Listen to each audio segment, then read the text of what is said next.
in the journey of World Peace Summit. 18 days of journey. Now we are on a fabulous, fantastic, and most inspiring 16th day. The main objective of this World Peace Summit is we can achieve peace through sustainable development goals. With that objective, we are going ahead. So, coincidentally, the 16th SDG also refers about peace. So, having one day on peace is so great. So, we have today a galaxy of visionaries having their presence on this special day. It's a remarkable. We are honored to have their presence on this special day. All our members are eagerly waiting for their turn to speak. Yes, really, we are eagerly waiting to listen. So before we invite all the chief guests and giving the program to chair of the day, Dr. Anita Raj, I request Professor Dr. Vijay Carroll ma'am, who is the Managing Director of Royal Council. I request Her Excellency to share the introductory remarks of Royal Council. Over to you, Excellency. Good morning, good afternoon, good evening to all the excellencies, global leaders, dignitaries, viewers of this World Peace Summit. A warm welcome to you. And namaste from India. I'm Dr. Carolyn, Chairman, the Life Foundation, Managing Director of Vishwa Humanity United International Royal Council. Vishwa Humanity United International Royal Council mainly focus on world peace. As we are observing that we are conducting summit on virtual platform in the year 2022 as well in the year 2023. We have addressed many problems of the community on virtually, and we tried our best level to implement physically.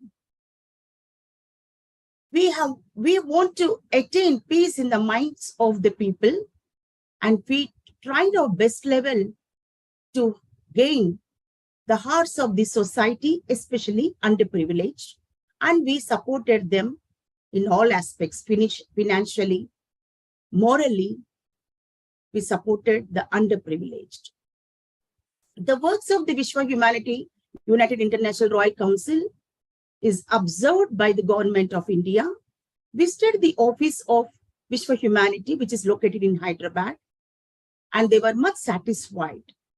And we are looking ahead for the Sustainable Development Goals projects from Government of India to implement effectively, efficiently for the welfare of the underprivileged community.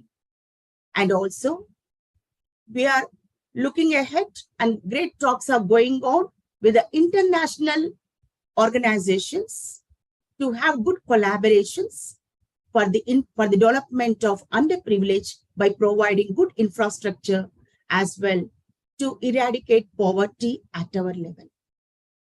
There are two organizations under the umbrella of Vishwa Humanity United International Royal Council. One, the Telangana Kala Parishad. The other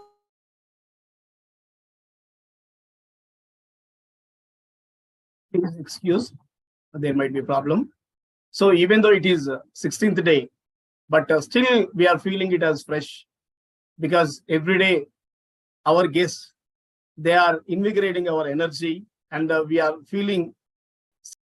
So not only that, the people who are on the flyers of our program, our honorable central ministers, honorable governors, honorable chief ministers, they send their blessings, wishes, messages to our World Peace Summit. So the messages they provided, of course, they are going to be in the place of Savanir, and international visionaries, so many vice chancellors and other eminent people, whoever sent the messages to our Savanir. Really, that's so amazing. That's so inspiring. So even though it is 16th day, we are able to continue that journey with all these excellencies. Then today, really an igniting day, because we are eagerly waiting for the turn. So I would like to invite Dr. Anita Raju ma'am to continue the journey. Over to the chair.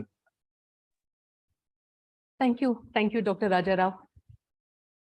Good morning, good afternoon, good evening to all the brothers and sisters across the world. It's a special moment for me to welcome our chief guests, our special guests, humanitarians, and the dignitaries that are present today, and also people that are supporting this cause through YouTube or through other social media platforms. I welcome all of you to this wonderful session. Today, it is about SDG 16. As part of World Peace Summit 2023, peace is what we all look for. That's very important. But the definition of peace has changed over many decades now. Earlier, peace was non-violence, having an environment where there is no violence, where you have peace. But today, that's just not good enough. You need to have education for the children. You need to have food for everybody, okay? And there are so many other things that are required, healthcare systems and many other things that are required for us to have peace. So we have our dignitaries here who are going to tell us what are different focus areas that we need to take forward, what are their ideas, and what are critical things that we need to focus upon for us to get ahead in this journey of World Peace Summit. Thanking Vishwa Humanity International Royal Council, Dr. Rajarao Pagdapalli and BJA Carolyn ma'am for this opportunity. And leading a change like this, first you need to be the change agent. That's what they've been doing. So let's give them a big applause and let's start the session with our special guest that is here. I don't want to keep you waiting, sir. Welcome, Brigadier Dr. V.D. Abraham, former Vice Chancellor, SV University, UP, and Oriental University, Indore. Over to you, sir. Thank you very much, Dr. Anita Raj. Very warm and profound greetings from God's own country, the state of Kerala of India, to all the dignitaries, excellencies, organizers, and my dear audience.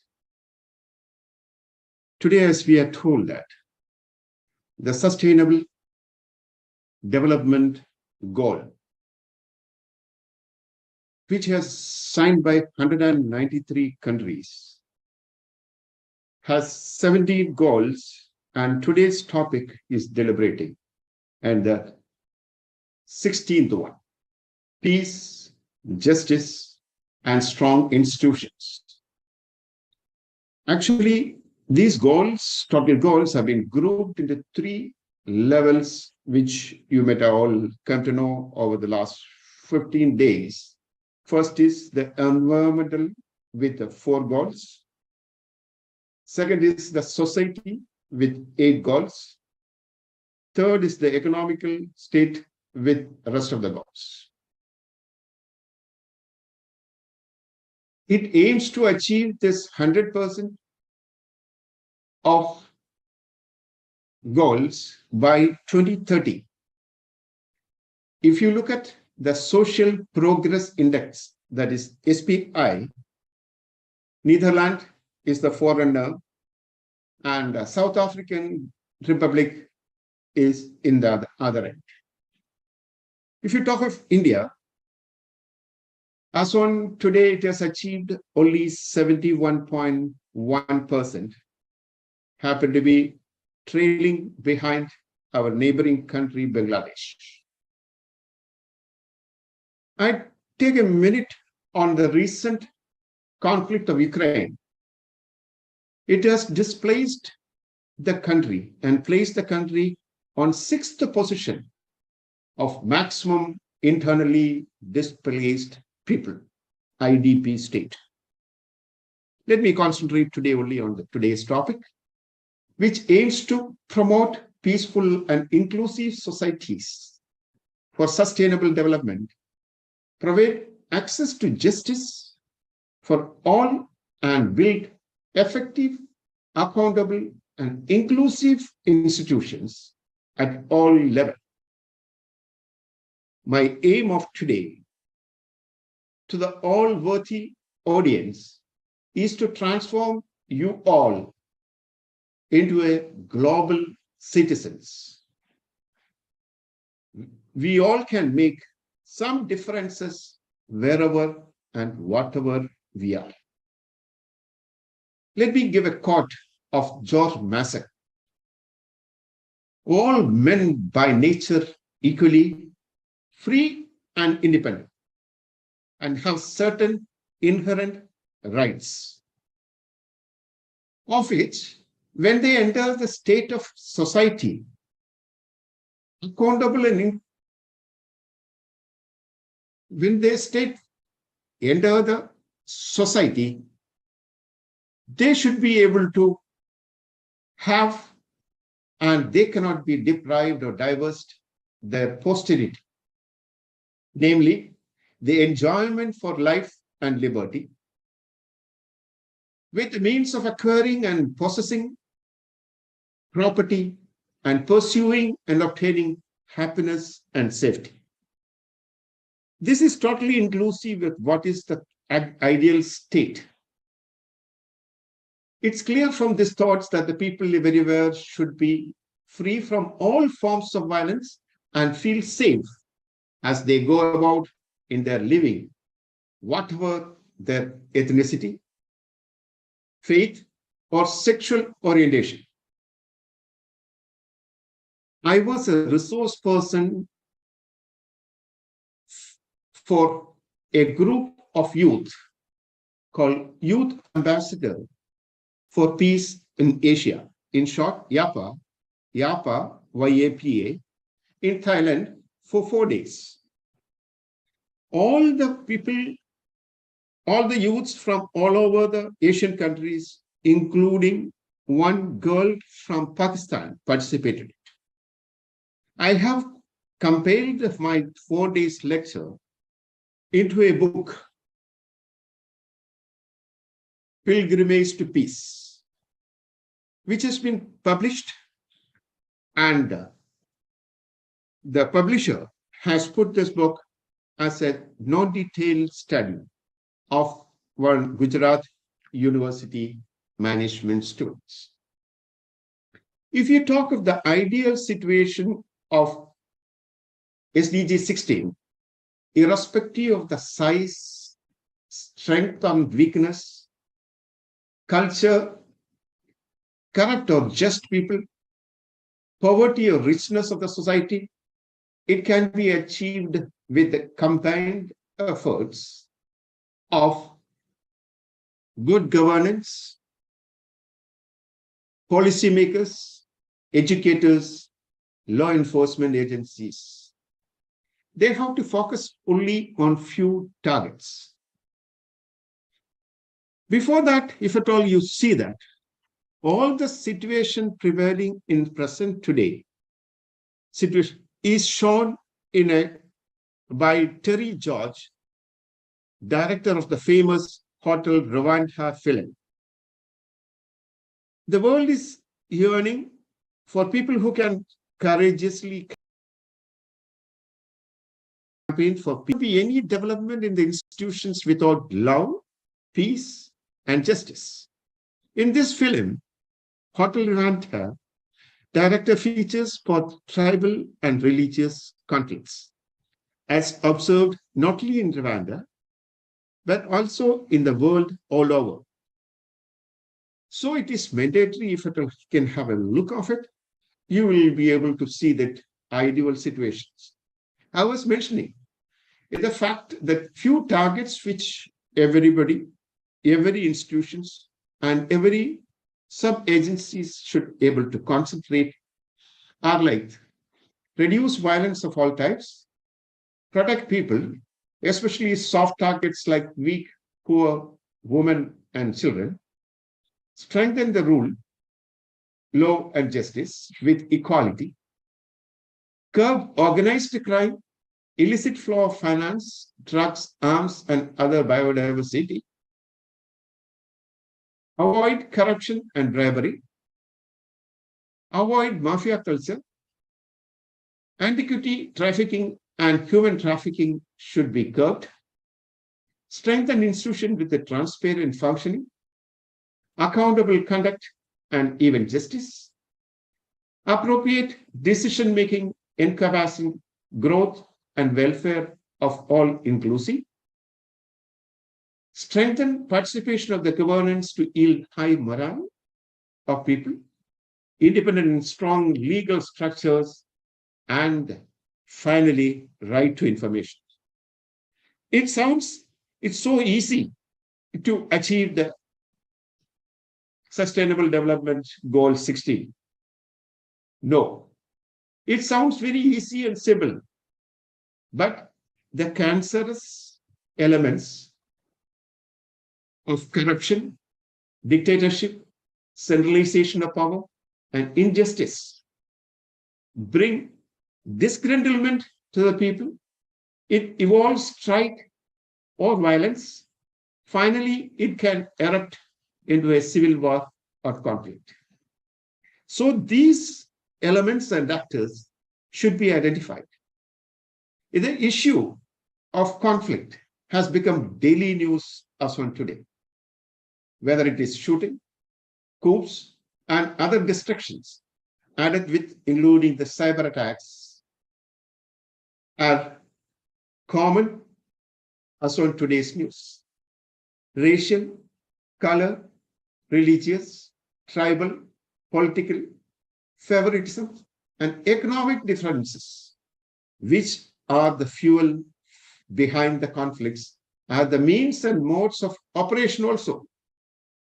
So it is necessary to identify the actor, identify the space, identify the source, and identify the supporters. It can happen even in a large, democratic, and peace-loving country like India, where the recent unrest of Manipur violence, with many casualties and displacements of citizens. These type of incidences, I have deliberated in my book that peace does not mean absence of conflicts. And the patriotism is not that love of one's country. You may, I am not here because of limitation of time, I'm not deliberating upon.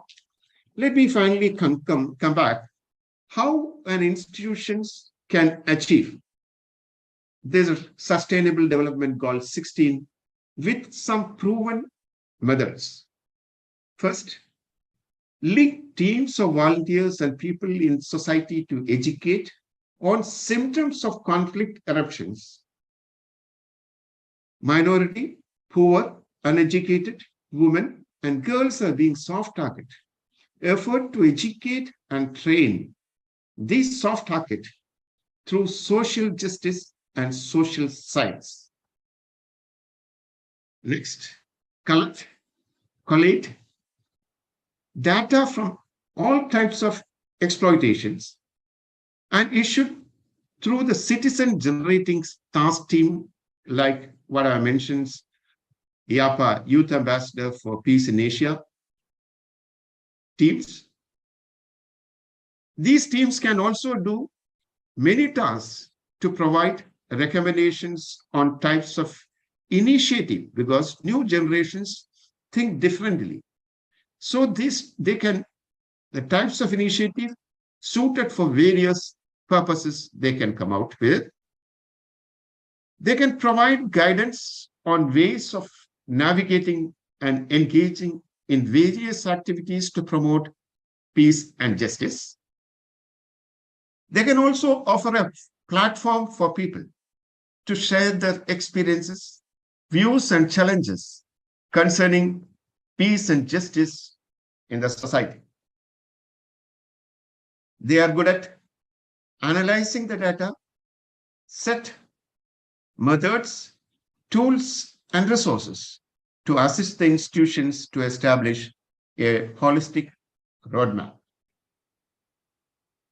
Establish a stakeholders data ecosystem to support this Sustainable Development Goal 16. there should be a consistent effort to train the volunteers, to impart awareness, and basically, above all, to forewarn them on the symptoms and practice resilience on the positive note. To conclude, every conflicts need financial support, manpower, weapon, catalytics of action, and other resources, which are to be identified, and effort should be there to cut the supply source with the support of governance. Culture of martyrdom should be curbed. We can also establish community welfare centers at various levels that could be an ideal platform for care, support, protections, self-development, and peace and justice. Thus, we can strive forward to become and make our institution strong. Thank you very much. Jai Hind. Thank you, sir. Thank you so much. Really a great introduction to this program, sir, with your inspiring and motivating speech. Especially the moment you have shown that book, really we feel that we are blessed. The book is so wonderful, sir. But just for seeing, if we go through it, then I think we may get so much of knowledge about peace. Here today, the topic is peace, justice, and strong institutions. We have justice here and strong institution here in the form of you, sir. And peace also completed because you are with a military background. So we are thinking that actually there is war, but you are radiating such a peace, the vibrations of peace around us while you are speaking. Thank you, sir. Thank you so much. Such grace. Thank you very much. First of all, thank you to organization, ma'am, Caroline ma'am, and Dr. Rajarao for inviting me for this event. I will look forward and strive forward to contribute you for the rest of my life. Thank you, sir. Thank you so much. We are honored. Professor Dr. Vijay Kalle, ma'am, few words from you. I'm sorry, I couldn't attend because of the power cut. I missed a lot of points, but at the end, I joined and I heard your message. It is so inspiring and insightful. Definitely, it brings a great vibration.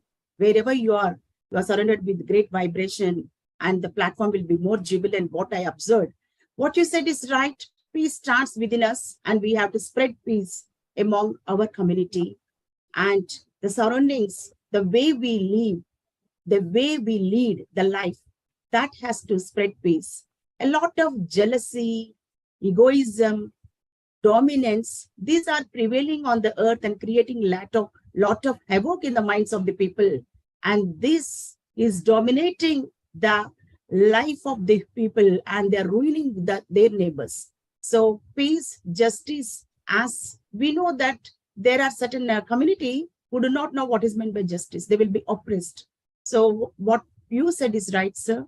There should be good institutions, awareness programs to be conducted to bring in the minds of the community that we are all equal and we are human beings. Peace should be in the minds of us, that definitely the peace prevails on the earth and total globe will be great peace. Thank you very much, sir, for being Thank you, ma'am. You have missed this book, which I written, Pilgrimage to Peace. If you can send me your address, I'll be able to post it physically. Great honor, sir. Definitely. Definitely. Thank you, sir. Thank you so much. Over to you, Anjaraj, ma'am. Thank you. Sir, it was amazing to hear you talk about the very, very important aspect of the thought as a global citizen. That is the first context, I mean, right, which really gives you a larger openness to the world and not just restricting yourself, dividing yourself into small groups. That is the first key message that we've taken from you today. And apart from that, you also covered the vulnerable groups who are being exploited and how do we identify them and get them prepared. And also you talked about the data that needs to be collected, okay, so that when we know the problem, that is half resolved. You talked about the solutioning as well, and the roadmap, and who can contribute to this, how to initiate this with the volunteering group. So thank you so much. Every key point that you said today matters a lot to us, and all of us have taken it. Many people have already started sharing in the chat that your speech has been inspiring to them. Thank you so much for being present here, sir. And we wish you continue to join Royal Council's sessions in the future too. On that note, and with a very, very big gratitude, I move on to our next chief guest, Veronica Seban from Netherlands, CEO, owner. She is a multiple award winner, motivational global speaker, founder of Business Power Academy, global talk show, multidisciplinary award winning conferences, and elite global leadership club, and the tourism health franchise Astra. Over to you, Veronica. Excellency Veronica ji, can you please switch on your camera? Hello. Excellency is there, but not switching on her camera. So there might be some problem. Okay, I'll follow it up, Excellency. Will you please move to next guest? Sure, I'll do that. Over to our next guest, Dr. Maria Ayan from USA, General Director for Elite Global Leadership Club, and Align Your Soul's Purpose and Excel in All Dynamics. Over to you. Okay, so a lovely evening in India. Here it's still daytime. I thought I'd speak about the theoretical background of my training coaching, which I am currently conducting at Elite Global Leadership Club. So some of what I'll say is a little theoretical, but I think most people may see my point. Now, the most important asset of a nation, right, or a group of people or a society are its people, right, the civilian population. And when the civilian population don't do well, mostly I define that in terms of physical health, from which then the cognitive health derives. It is not possible to have a just, inclusive, or peaceful society, right? So I want to repeat that. When the people, the civilian population is not functioning to its fullest potential in terms of primarily its physical health, but then from which derives the cognitive health, it is not possible to have a just, inclusive, or peaceful society. It's very important to point out that it is human beings, individuals, decision makers, right, that make up the institutions. It's human beings, it's decision makers that make the decisions that define an institution. And what you can often observe in a society is when there is the attitude of pushing things onto institutions, institutions, politics will deal with it. The more defective or the more unwell the civilian population can be. So you can have societies, as we have many today globally, where we've got this perfection, this greatness, this marvel, like we got these great institutions that function also perfectly.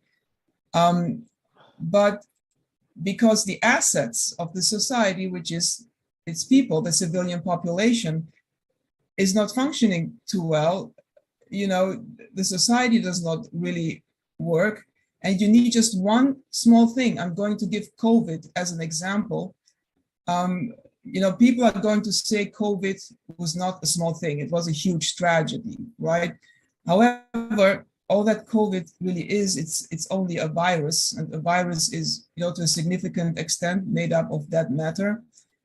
So, this tiny thing, which is only a virus, has disabled entire nations and led to some great poverty, to disastrously functioning healthcare systems, to public health measures that were not prepared at all, even though on the surface, we had these, great people who were not better informed, obviously all thought we had these great functioning institutions. Now, in a more or less normally, healthily functioning human being, when a virus strikes, is the human ability to self-heal, to heal him or herself is activated, right? However, today we are living in a world where that human ability to self-heal has been completely ignored, has not been supported, and is largely, has largely been deactivated as a human potential. And that is why COVID was so successful. So what results is, underneath all this emphasis we have on institutions that govern civil societies, on political processes, right? We have, horrific amounts of human suffering, while at the same time there's an attitude, it's the great institutions that will solve our problems. We can have some very abstract definitions of what justice is, and as anybody who is in academia will be familiar with, several at least definitions of what justice is. But those are conceptions projected by decision makers who are individual human beings in an institution, and more often than not, they are defined to uphold the power structure of the institution, even though there are some examples, right? So why do we emphasize, there are some exceptions to that, but I'm speaking, in general terms, what can often be observed.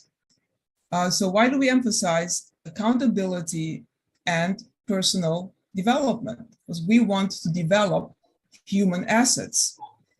Now, what keeps our bodies together and working is the exchange of our biological energy at a cellular level with the cycles that are in nature, because our cellular energy is, in constant activity, constant exchange with patterns in nature. And by this we mean the change of seasons, various weather patterns, the quality of the soil, the quality of the food, activities in the galaxies, many things. And already we see a big problem because institutions who are man-made are not a part of nature, right? So I'm not a social revolutionary. I'm not saying that people have to destroy institutions or completely overthrow forms of government in order to be healthy. Now, in my trainings, I look at optimizing the energy patterns, which means optimizing their harmonious functioning so that our minds can make decisions from the highest cognitive level, since everything is connected, right? So that also means actualizing our self-healing ability, reactualizing that, which has been, ignored for many decades and is very inactive. Just the healthcare system that we are in does not promote, activating or supporting our self-healing ability. So that has resulted in us, operating not from our highest cognitive level, but according to mostly mass hypnosis. I know that's a technical term, but there's mass hypnosis by various medical terms and definitions that's used in the media and by institutions, which encourages us to discount, to forget, and to ignore our self-healing ability. And such mass hypnosis can even trigger the very medical conditions, right, that are described in its processes and make people sick who really otherwise would be healthy. So to understand our highest cognitive level functioning and self-healing, they're both very closely connected. There are several very important principles, right, that we have to know about. Maybe the most important we have to understand is that of energy driven by emotions. So how is that? It's because emotions are the vibrations of frequencies of our energy, our cellular energy patterns. So emotions are not something that happen to us, right? It is something that we create. Our emotions are basically our decisions. Now you can think about your problems and experience the exact same emotions as if the event that you are thinking about is occurring right now. That's because you have decided on that specific emotion, right? So this is crucially important, right? We humans, we can think about our problems. Right now, anybody can do that and experience the exact same emotion as if that event is occurring right now. And that event may never have occurred and may also never really occur at any point in the future. But we can still experience it as if it is occurring right now. However, at the same time, today, cognitive science knows that our perceptions and even our cellular functions are neutral, very important.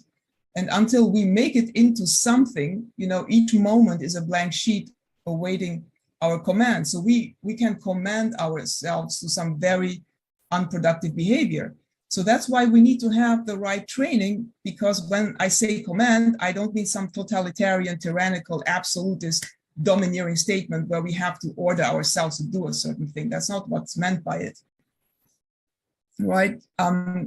Just to, again, describe more how extremely important emotions are to us as human beings, we can turn on emotions by thought alone, by deciding on having them, right? So we can actually become addicted to our own thoughts. And that's because emotions create chemicals in our bodies, again, because they are associated to energy vibrations, which involve many chemical interactions, and they are the foundation of our life. And because emotions create chemicals in our bodies, we can become addicted to the chemicals, right? So each one of us has many addictions inside of our bodies right now that govern our life without that we know it. And just to give an example, so we get up in the morning with these chemicals in our bodies, and let's say we are addicted to anxiety. Now, anxiety is a very easy thing to become addicted to. And I would even say that it is natural for us to be addicted to anxiety. So when we wake up, we feel okay, right? Because we just woke up. But subconsciously, we experience the state of being okay as unusual, right? And many people, even the most enlightened among us, have a problem experiencing silence. By that, I mean real silence. I don't mean silence that you can have by any meditation.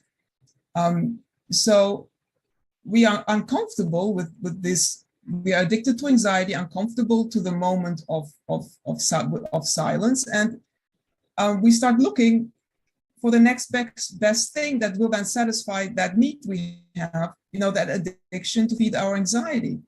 So already at the start of the day, we're looking, where's the next best thing that causes us anxiety? Because we need that in order to function. So some high-level decision makers, not all, some, and I'm not a conspiracy theorist, I'm just giving this as an example, some high-level decision makers know, including companies who sell us products, they know that. And which is why we are served many products and services that gratify our addiction to anxiety. And it goes so far as that most food items actually that we are presented with in supermarkets and restaurants, we do not need those in order to be healthy. Okay, so as opposed to that, we have our other innate self, which is the one of clarity and creation. So we human beings, according to current cognitive science, have two forces at work within us. One is this more or less downward and very stagnant spiral of living in a fake world that is made up of our addictions to various emotions that do not work out well for us. and the other is our drive for clarity and creation. Now, anxiety, again, plays a very important role in this, and it's actually very natural for us humans to experience anxiety, because for every second of our life, as long as we are in this physical body on this planet, this conflict is reduced to and reflected in very elemental cellular processes that we are processing constantly. So we are sort of fundamentally biologically constituted to be very anxious creations. That's what keeps us alive. And death is also very closely related to that, right? And that's a huge topic on its own. So what we have to do is train the mode of operation of our subconscious so we can use this conflict in which we exist for us and not against us. And that's highly relevant for the creators among us, since it is a truth due to our biological makeup that unless we are properly trained, the more we excel at creation, the more our psyche also clamps up and closes down. Right? The great and beautiful souls have many nails hammered into that soul. Highly talented people have a problem with suicidal and self-destructive behavior, and it can be very predictable. And today's politicians, decision makers, do not have necessarily that knowledge about how people work when they are called upon to govern a society. So that is just the background and very general theoretical outline of my work. You can't escape from yourself, right? You can only learn how to work with yourself. So this is my message that I am very passionate about because I've seen it work. I've seen my theory, my training work in practice much better than some other self-help programs that are out there. So I thank you very much for the opportunity for presenting on this platform. Thank you, Excellency. Thank you so much. You are so amazing. Recently, we had an interaction for 2 hours, but I didn't see you as a speaker, as a motivator. But on that day, I perceived you as an administrator or a leader. But today, you are completely, entirely different, Excellency. I felt very happy you have such a great, because the title is Align Your Souls. But you have proved why it is aligned with our souls. So such a great justification to the title. Really, actually, we are doing the journey to space, oceans. We are doing all the things, but you have been insisting in going into deeper insight to us. So insight to our minds, where we can find the peace. Thank you so much for including meditation. And that's such a great gesture. Thank you. So in any aspects, you have done a fantastic and fabulous job. We really, truly, we feel honored, Excellency. I request Professor Dr. Vishwa Caroline ma'am to say thanks to our Excellency Dr. Maria. Thank you very much, ma'am, for being with us. What you said is right. Individual peace is very important. If man or women, if they are not peaceful in the heart, definitely that will act wildly. And that's what we see. We see many fights in US where they are not really culprits or done some mistake or any rivalry, nothing. They're unknown, strangers, they're fighting. Why? Because they have a lot of unrest in their minds. That peace is not there. Because of the loss of peace, they were unable to tap up the energies and control their emotions. They are becoming wild and killing many. So as you said is right, ma'am, war conflicts will be there in the borders and many areas.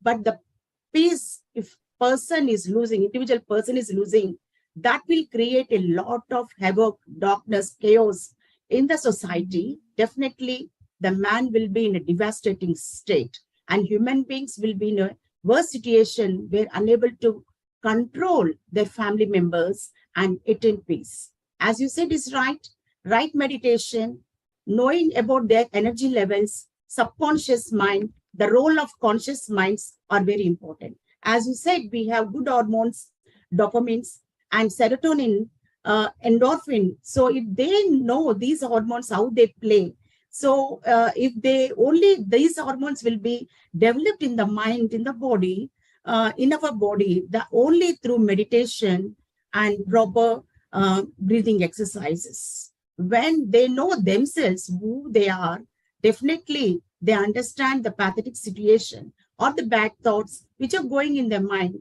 They can control themselves and be an individual with great humanity.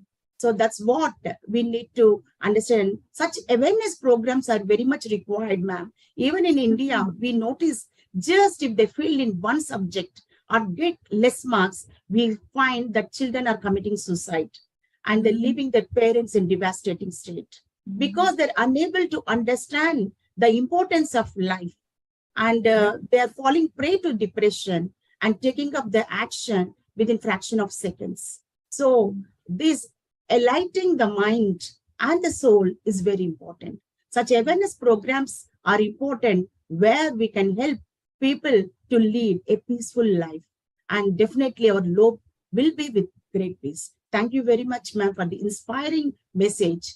Definitely, we take up your message into our hearts and see that will be implemented physically at our level, in our place, so that if we transform one family, definitely 100 families will be protected from the depressed people. Thank you very much, ma'am, for being with us and enlightening us. Thanks for the So comment. over Yeah. to Dr. Anita Raj, ma'am. You have to convince our Veronica Seban, ma'am, in a way she has to switch on her cam and come out. So Sure. over to you, Anita Raj, ma'am. Thank you. Yes. Thank you. And first of all, no, before I move to the next guest, I'd like to thank Dr. Maria and for her wonderful coverage of topics around physical health and cognitive health. And if there is no peace, you're not able to make peace within this, okay, you can't make peace around. So that's a very key message that you had shared. And you had also talked about the human ability to self-heal, how we are slowly losing that, and we are not realizing that potential that each of us have. Okay, which can heal us, and then we can also help the people around us. So that's one important aspect that you covered. And also you talked about optimizing the energy patterns that enables decision making as well. So we'd like to really, have an independent session where you can talk about that and those patterns as such, how one can identify that and improvise on that. Okay. And and you've also talked about the conspiracy theories and the drive of clarity that one should have. And overall, if I can summarize it, all you're saying is conduct yourself with high level of consciousness. If there is high level of consciousness, and if you act and think with that, anything that you do would be beautiful for your own life and to people around. There's also, thank you so much. And on the similar lines, there is one more global influencer that says, if you're alone and if you don't feel good or comfortable, you're in a bad company. You can feel, right about it when you're with other people, but when you're with your own self, and if you feel you're in a bad company, that is very dangerous. So that is what I could, that was resonating in my mind when you were talking about it. Thank you so much for your wonderful gist. And I would say that the shots that you gave us, that's going to help us think through and conduct ourselves well. Thank you so much. And over to our next guest. I hope our guest, Veronica Seban from Netherlands, is available to talk to us. Ma'am, are you there?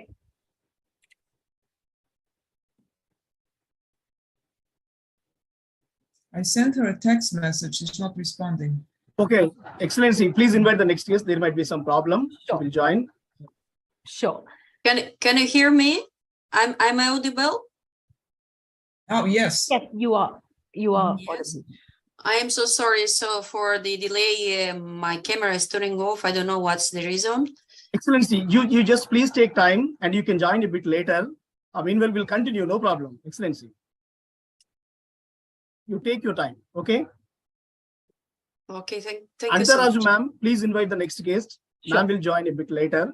Sure. Please exit and you rejoin, Excellency, so that camera will work. Because you are the celebrity guest today. So your video is very important. Anita Raj, ma'am. Yes, and let me call upon our next guest, Honorable David Ram John, and who is the CEO of Algitinal Technologies and also Global Head of KT. So over to you, sir.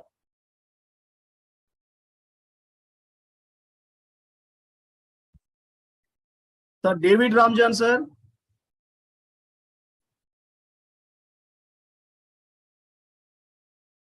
He was pretty much there until a few minutes ago. Sir is there. David Ramjan, sir.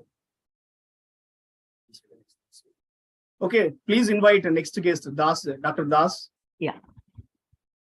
Dr. R.K. Das, founder of RKDX Talks, chief editor of RKDX Times, and producer of RKDX News Channel. So it's an honor for us to have you here with us, sir. Over to you. Yeah. Am I audible? Yes, sir, you are. Okay. Yes.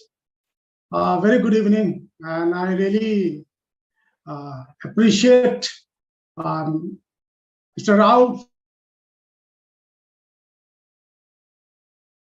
for conducting a nice initiative. And yes, I believe that the topic that we are, talking is very, very in need. Rather, we call it like, see, goal 16. I just want to say a few lines on this. Like, we promote, just peaceful and inclusive societies. See, everyone has a different perception, and everyone find it that peaceful means it can from inside, it can be external source. So our main SDG is promoting peaceful and inclusive societies. When I say this, providing access to justice for all and building effective, accountable and inclusive institutions at all levels. I also like to stress one more thing. There should be a place, rather a country where there should be free to visit without any distraction, without any business motive, just to promote the society as a whole. And this we can achieve if we all take it as one goal, that is the global goal. And we have to maintain that peace, which is very, very necessary. High levels, you can talk about high levels of armed violence and insecurity have a, destructive impact on a country's development. That I also feel we have like sexual violence, crime, exploitations, and tortures are prevalent where there is conflict or no rule of law. Governments, yes, civil societies and communities need to work together to find lasting solution to conflict and insecurities. And that should be global, not only on a particular country, it should be global. Strengthening the rule of law and promoting human highlight is the key to process. Everyone agreed with me also, this one, as is reducing the flow of, illicit arms, combating corruptions, and ensuring inclusive participation at all times. And we have many facts and figures, no doubt. We have many facts and figures. I just want to say some which I have seen from the internet itself. As of May 2022, the number of people forced to flee conflict, violence, human rights violations, and persecutions had suppressed 100 million. That is really a serious thing that we have to take into consideration.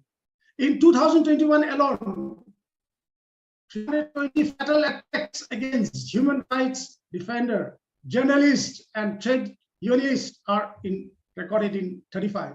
So we have many kind of like situation problem that arises, but our motive is what it matters is just peace, justice, and strong institutions. And we have to keep this in mind when we take everyone as a brotherhood and try to solve the problems of every societies, countries, and global as a whole. So I really enjoyed the session that has been said by our fellow guest speaker, and I really enjoyed today's session. So I really want to thanks sir for giving me a chance, and I wish everyone a very good session ahead. Thank you so much. Thank you so much. My regards to you all.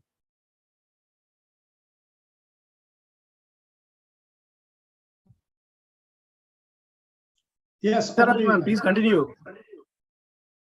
Dear Das sir, thank you for this wonderful speech, and thank you for joining. And Rajarao sir, thank you so much, and you are doing just a fantabulous work, sir. I'm grateful to you. Thank you so much. Thank you, sir. Thank you. Anita Rajuman, over to you. Thank you. Thank you, Dr. R.K. Das, for reiterating the institutions and what we have to do in that regard.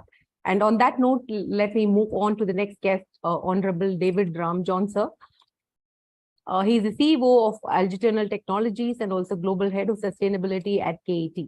Over to you, sir.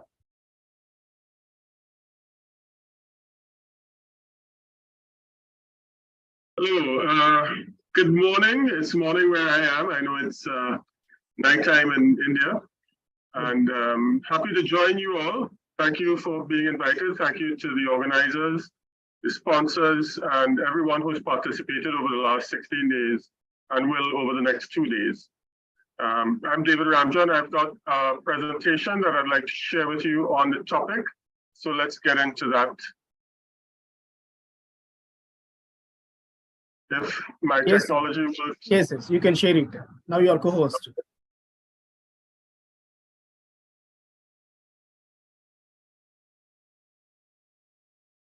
All right. Are you seeing my screen now? Yes. Yes, sir. We can see.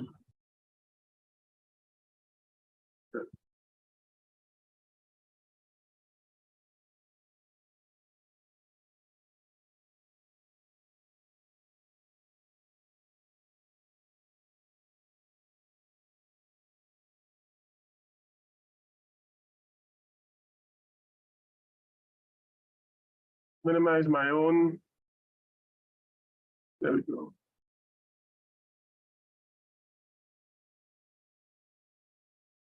So I follow the eminent dignitaries who've spoken before, and hopefully I'll add something useful to the conversation. But I start with a core concept. At the heart of all 17 Sustainable Development Goals, we are the problem. Humans are the problem. With our greed, with our selfishness, with our tribalism, with our artificial constructs that divide us, we've caused many of the problems that we're trying to solve, one way or the other. So goal 16 is well established. I'm not going to go through this. We're all talking about peaceful, inclusive societies, access to justice, and so on. So how did we get here, and how do we fix the problems? That's what I'm going to focus on. In my own terms and my own perspectives, this is where I see us as being and where we need to be. So what prevents us from having peaceful and inclusive societies, providing access to justice for all, and building effective, accountable, and inclusive institutions at all levels? I will play for you a bit of Bob Marley, and one of my favorite songs of his, which is actually based on a speech that was given by Emperor Haile Selassie in 1963 to the United Nations General Assembly, long before the Sustainable Development Goals were ever developed. And let's see if we can get this to work.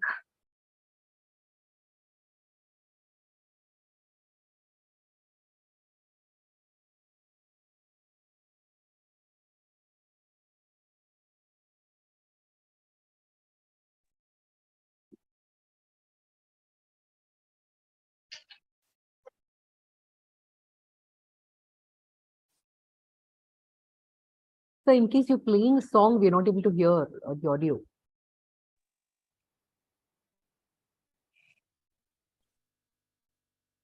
I'm sorry, what did you say? In case you're playing a song, we're not able to hear the audio. We're able to only see the visuals here. Oh, okay.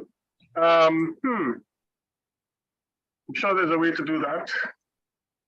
But anyway, the link is there. And if you listen to the lyrics on this particular song, you will begin to understand that the inequalities that exist and cause the problems that we're trying to solve with Goal 16 are inequalities that have existed for a long time and came about through a specific route.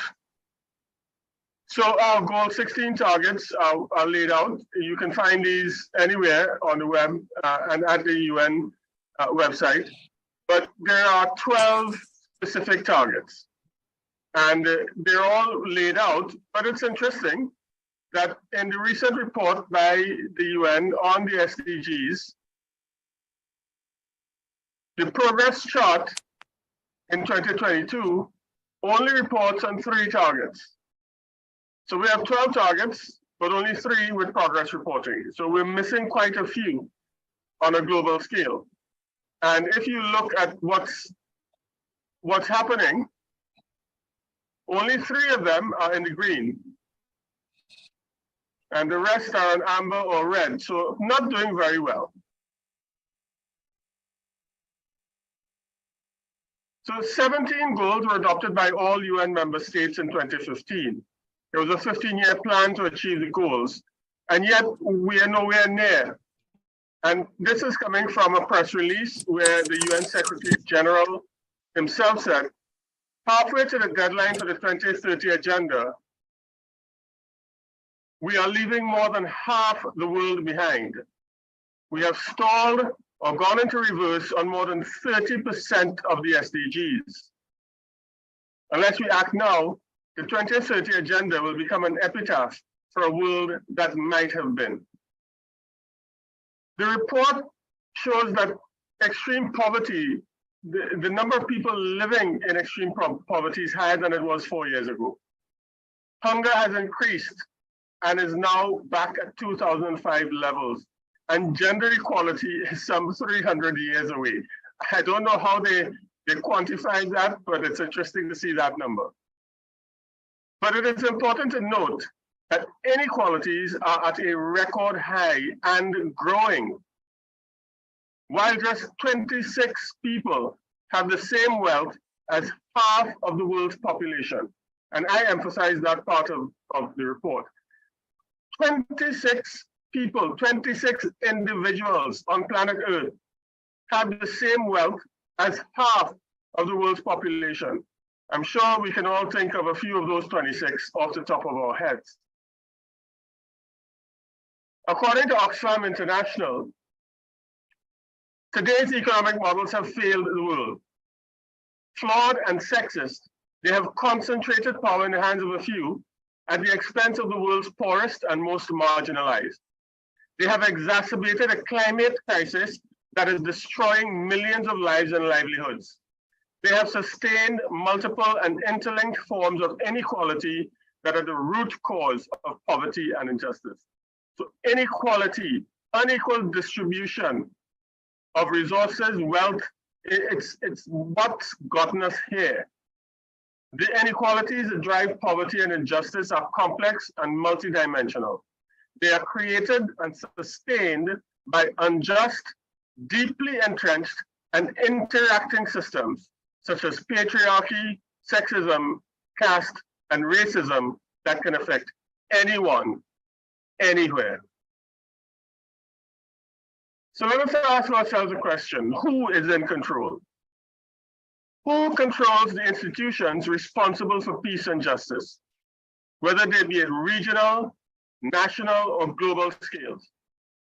Who controls the arms of governments that are responsible for safety and security of citizens?